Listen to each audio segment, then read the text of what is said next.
You pay rent on the first of the month. The money leaves your account. Then someone online says, if you rent, you're just paying your landlord's mortgage. And even if your apartment is reasonable, even if you're saving what you can, that sentence can make you feel behind. A friend buys a house. A cousin says homeownership is the only path to wealth. Your parents ask when you're going to stop wasting money. Now buying does not feel like a financial decision. It feels like a test. Responsible people buy. People who are behind rent. But real life is not that clean. A house can help build wealth. It can also drain your savings, crowd out investing, and make you look stable while your budget is quietly stretched. Renting can be a smart move. It can also become a comfortable way to avoid building anything. So let's separate the emotion from the math. The point is to figure out which choice may leave you with more net worth, more flexibility, and more money actually working over time. If you want simple money lessons without the pressure, this channel is for people trying to understand money before money starts making every decision for them. Please consider subscribing. Start with the phrase everyone repeats. Renting is throwing money away. It sounds true because rent does not build equity.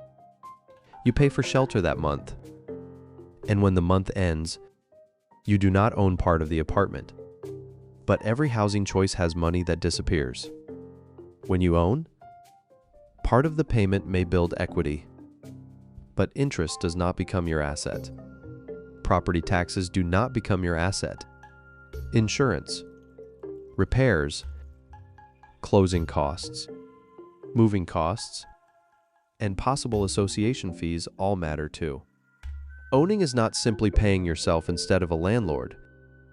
It is living inside a large financial structure. That structure can be powerful when it fits your life. It can be painful when you only look at the mortgage payment and ignore the rest. So do not compare rent to mortgage. Compare total housing cost to total housing cost. For renting, include rent, utilities, parking, renter's insurance if you use it, moving costs spread over time, and other regular fees. For owning, include principal and interest, property taxes, homeowner's insurance, maintenance, repairs, higher utilities, possible association fees, and a cushion for things breaking. That is the first place the debate gets more honest. Now, buying can build wealth in a few ways. A mortgage can act like forced saving because part of the payment may reduce the loan balance. Over time, that can increase your ownership in the home. Owning may also give stability. You may be able to stay in one place, make the home your own, and plan around a more predictable living situation, depending on your loan and local costs. And then there's leverage. You may control a large asset with less money up front than the full purchase price. If the home becomes more valuable over time, that can help your net worth. But none of that is automatic. Leverage can increase upside, but it also increases risk. Repairs, job changes, rising costs, or selling sooner than expected can make the math much harder. Buying works best when the home does, not eat the rest of your financial life. Many people ask, can I get approved? Approval is not the same as readiness. A lender looks at numbers on paper. Your real life includes groceries, transportation, medical bills, family obligations, job risk, and the fact that houses break in expensive ways. A home that needs every dollar is not a wealth plan. It is a tightrope. Buying can slow you down when the upfront cost drains your cash. A down payment may take years to build.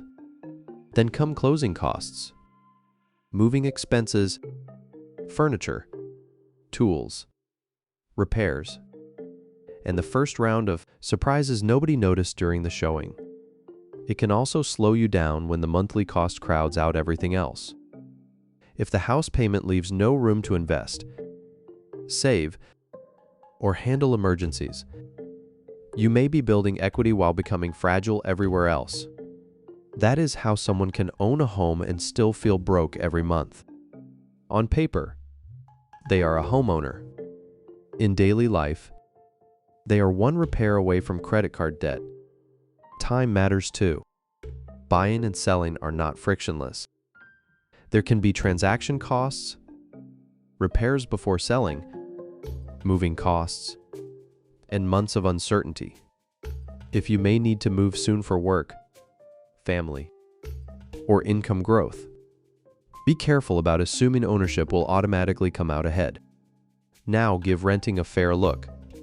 Renting can build wealth when it protects cash flow and flexibility.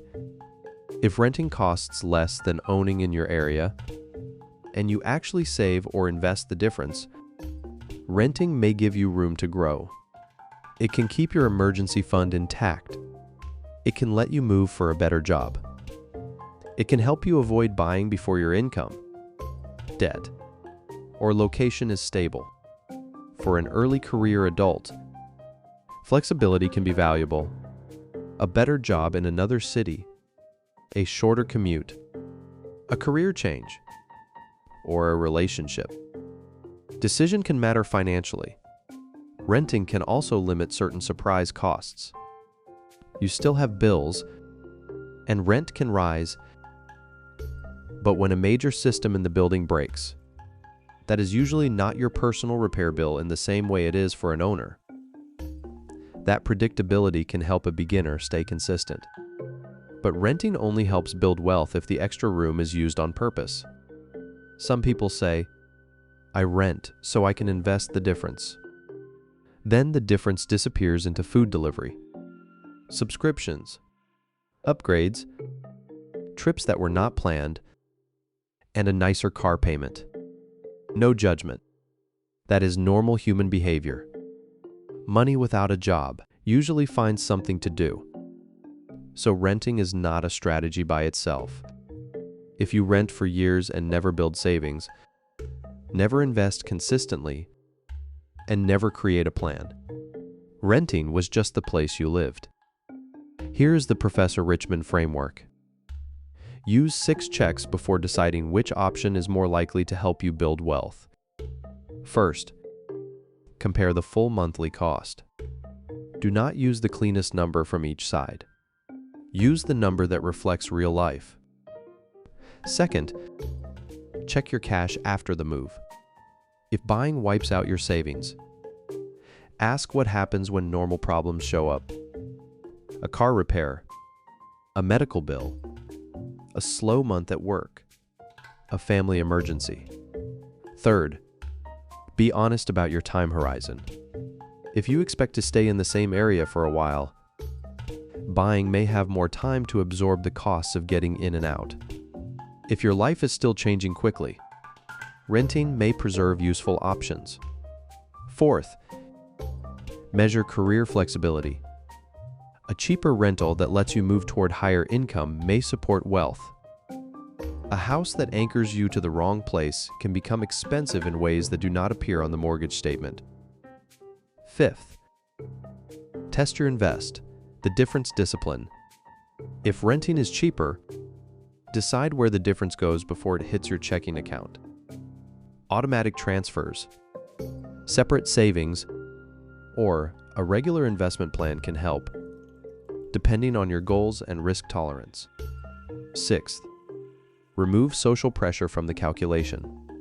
Do not buy just to stop feeling behind. Do not keep renting only because buying feels intimidating. The people giving opinions do not have to live with your exact payment, repairs, commute, job risk, or bank balance. Picture 2 people. Maya is early in her career and may move within a couple of years for a better role. Renting a modest apartment lets her build an emergency fund, contribute toward retirement, and keep cash available for a move. If she buys now, most of her savings disappears, and her monthly cost jumps. For Maya, renting may be the stronger wealth move, as long as she actually directs the extra cash toward progress. Andre has stable income, plans to stay in the area, has savings left after the down payment, and can afford the full cost of ownership while still investing. He is not depending on the house to magically make him rich. The numbers fit his life. For Andre, buying may support wealth because the home does not crowd out the rest of his plan. One rents, one buys. Both can be acting responsibly. The difference is whether the housing choice strengthens the whole financial system around it. This is education, not personal financial advice. Local prices, loan terms, taxes, insurance, rent rules, investment choices, and income stability can change the answer for specific decisions. Consider qualified professionals who can review your actual numbers. But you can start with one page. Write down the full monthly cost for each option. Write down your cash cushion after the decision. Write down your realistic time horizon. Then write what happens to your saving and investing afterward. That page will teach you more than most online arguments. Before we close, make the wealth paths concrete. A renter might compare two real choices. Owning a home might cost more each month after the mortgage, taxes, insurance, maintenance, and repairs are included. Renting might cost less.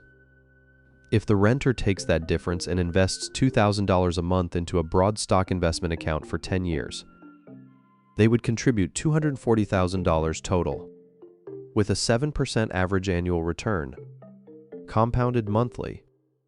That could grow to about $346,000.